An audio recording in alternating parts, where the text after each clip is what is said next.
Kuna ko na mo ingon ninyo nga way relihiyon makaluwas, di lang mga relihiyon kanang mo mga tawhan nga gigamit na siyawa aron linglahon ta sa ato ang pagtuo.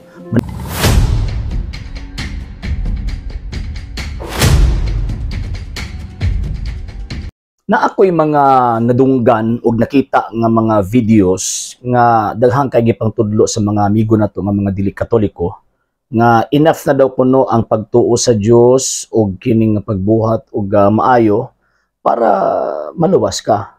No need na ang simbahan, dili na kinahanglan ang simbahan, no need na ang mga sakramento tungod kay mo lang lamang daw kadto ang mga requirements para mahimong maluwas ta.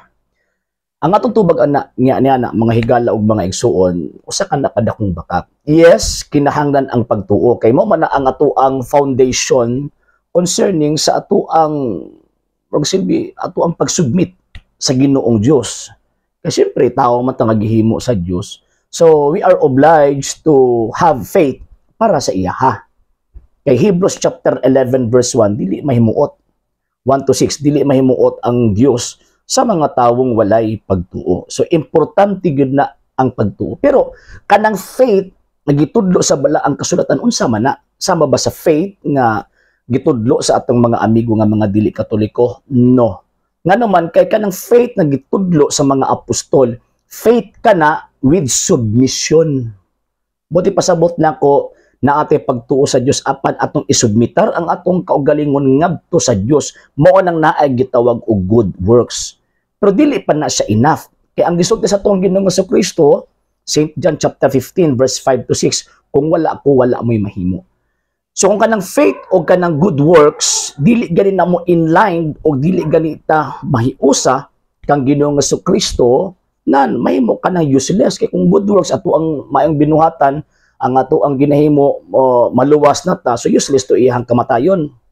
Diba? Mo ba ito, Ephesians chapter 2 verse 8 to 9, ang kaluwasan, ang grasya sa Dios gihatag kanato, dili ka na buhat ni bisan kinsang taho. Ngano man kay dili man na ato ang buhat. Action man na sa Ginoong Dios, gibuhat na sa Ginoong Dios aron makadawata ni anang maong kaluwasan. So kung buhat nga maayo lang ug pagtuo lang, useless siya. Tungod kay again ang tao dili man mao ang manluluwas. Si Kristo man ang manluluwas. Mo nang kinahanglan diha sa ato ang faith o diha sa ato ang good works, kinahanglan mo submit kita, mohiusa kita sa ato ang Ginoong Hesukristo. Mabato diha nakuha or diha to gikuha ang word nga Christianity, bot pasabot Christian and unity. Christ in unity rather. So buti pasabot kung nakagiusa ta ang Ginoong Hesukristo na atay faith na po tayo gitawag og maayong buhat. Diha sa gitawag og good works na adinha ang pagsubmit sa tong kaugalingon ngadto kang Kristo pinaagi sa pagpasakop sa iyang simbahan. Kay again ingon pa sa tong Ginoo, without me you are nothing. Kung wala ko, wala mo'y mahimo. So anos aman ta mahiusa kang Kristo, diha na pud mo sulod kining maong mga sakramento. Kay di man ka mamahimong membro sa lawas sa Ginoong Kristo kung may kadawat og sakramento. For example, pinakauna kanang bautismo. Galacia kapitulo 3 bersikulo 27. Tungod sa bautismo nahiusa kita sa atong Ginoong Hesukristo. So buti pasabot ang kaluwasan nga ato ang maangkon nga naa kang Kristo ato anang madawat pinakauna na atay pagtuo. Pinakauna mo buhat tag mga maayong buhat isip pagsubmit nato kang Ginoong Hesukristo. Og diha sa atong mga maayong buhat kinahanglan atong dawaton ang Kristo pinaagi sa mga sakramento. O kanang mga sakramento, bunyag, konfirmasyon, Santos nga Eucharistia, kining tawag ining kumpisal, kining extreme unction, kining pagkapari o kining kaminyoon. Kanang pito ka mga sakramento nga gitukod ni Kristo, mao kana ang usok na pa ba, objective ba, nagibargain ni Kristo ang kaluwasan, naara nato kung mukuha tani anang maong kaluwasan.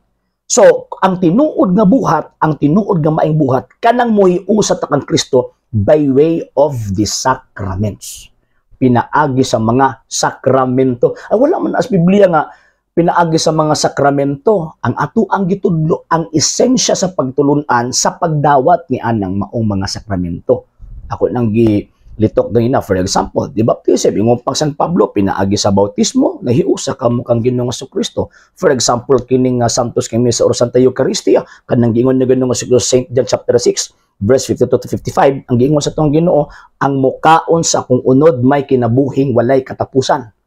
So, tanan na, kanang mga sakramento, tanan na, biblical na tanan.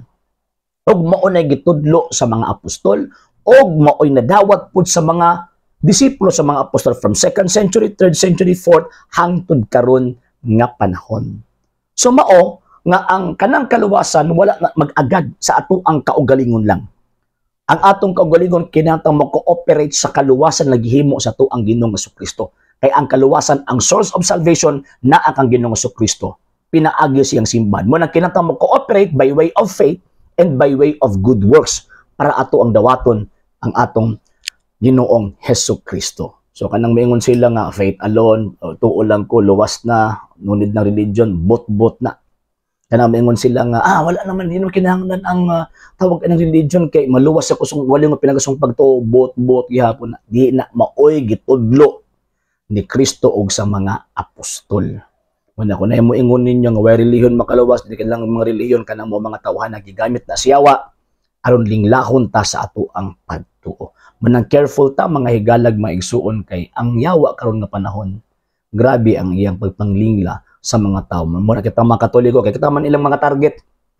Kita man ang ilahang tawag ining urumbuhon sa ilahang mga atake kay para makakuha sila daghang mga bunga nga naa sa sulod ni ining maong simbahana. So ang pamaagi nato nga palitan malingla ni ining mga tawhan na atong tukion ng atong pagtuo. In what way? Na matuki nato ang atong pagtuo. For example, ingon ani magtan-aw tag mga videos sa kanang mga defensor Katoliko o kanang sa to mga pari nga manudlo. Yan para at least ma-strengthen ang ato ang faith udi ta basta-basta mailad ni ining maong gipanggamit sa demonyo. Okay, so yun na pa. Magpasalamat una po sa mga igsoon natong mga Katoliko. Ako na nagatabang sa itong programa, Sir Noling Idalia, Sir Ronald Discaliar, Sir Romeo Inodio, Sir Eman Papa, Sir Robert Avila, Sir Michael Roger Oy, Sir Edmundo Esteban, og tanan nga mga Katoliko nga nagatabang sa itong program nga wala ko malitok. Daghan-daghan kayong salamat. And pasensya na nga wala kita, di kita ka-live sa pagkakaroon kay lagi. Ito kong giingon nga natin makakakulian na ginagmay. And yun, ayaw mong kalimot sa pag-like, share, follow sa ato ang program. Daghanang salamat og Ave Maria, Viva Cristo Rey. Sa hindi pa po nakapag-follow sa mga pages po natin, i-follow nyo po yung mga pages po natin. RJ Horolanciano II, TV Apolia Punto Argumento page, Kuya Apologies TV page, and RJ's Vlog 2022. And pwede rin po kayo mag-send po dyan ng Facebook stars. And also, sa ating po mga channels, sa hindi po nakapag-subscribe, subscribe po ninyo yung mga channels natin, The Lay Catholic, Apologies International Official, RJ Sano II TV, Kuya Apologies TV, and Barrio Kawayan Religious Forum. And pwede rin po kayo mag-send po dyan ng super sticker, super chats, and super thanks. And maraming salamat po sa mga kapatid at mga Katoliko na ulis pong tumutulong sa programa po natin. Maraming salamat po. Nang dahil po sa tulong at suporta po ninyo, ang programa pong ito, until now, andito pa rin po sa social media. And until now din po, nangangailangan pa rin po tayo sa tulong at suporta po ninyo dahil wala po kami magagawa rito mga sir, mga ma'am, kung wala po yung tulong at suporta po ninyo. Sa gusto pong tumulong, sa gusto pong sumuporta, pwede po ninyong ipadala ang tulong at suporta po ninyo sa pamamagitan po ng ating mga account numbers dyan po sa ating pong screen. And pwede niyo po kaming i-message sa ating pong page kung via remittance po yung papadala po ninyo. Maraming salamat po in advance.